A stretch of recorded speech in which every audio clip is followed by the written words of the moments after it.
Iga takistus on proovikivi, mis näitab, kui väga me midagi soovime. See on mõte, mis avab sügava tõe inimese arengu ja sihikindluse kohta. Elus me ei saa vältida raskusi, sest ükskõik millist eesmärki me ka endale ei seaks, olgu selleks siis hariduse omandamine, karjääris edasiliikumine, oma ettevõtte loomine, uute oskuste õppimine või isegi sisemise rahu leidmine, on teekond, millele ilmuvad alati katsumused.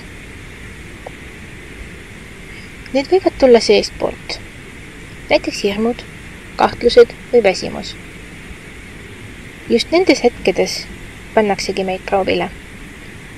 Kui suur on meie pühendumus ja kui siiras on meie soov eesmärgini jõuda. Takistused toimivad omamoodi filtrina, mis eraldab juhuslikud soovid tõelisest tahtest. Kui inimene loobub esimese raskuse ilmnemisel, siis ei olnud soov tõenäoliselt piisavalt tugev ega sisemiselt veenev.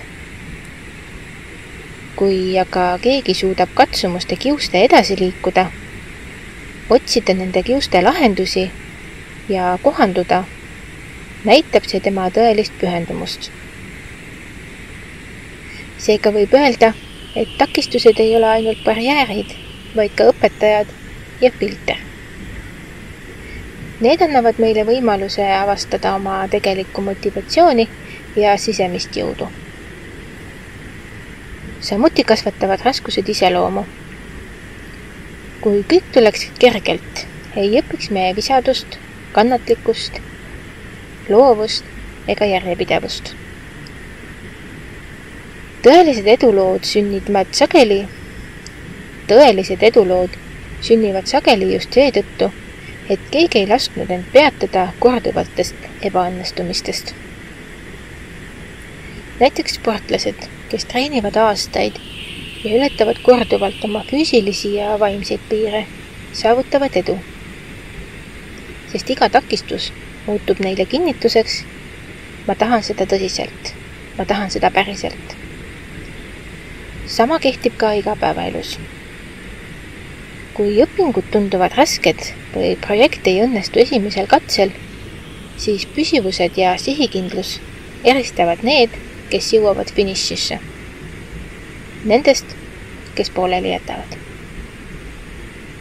Oluline on mõista, et takistused ei tule meie teele mitte selleks, et meid peatada, vaid selleks, et testida, kui väga me oleme valmis oma unistuste nimel pingutama. Need aitavad meil avastada, millised eesmärgid on tõesti väärtuslikud ja millised on pigem pealiskaudsed. Kui tahame midagi piisavalt tugevalt, leiame alati tee. Kas siis mööduda takistusest alt, üle või vajadusel ka läbi?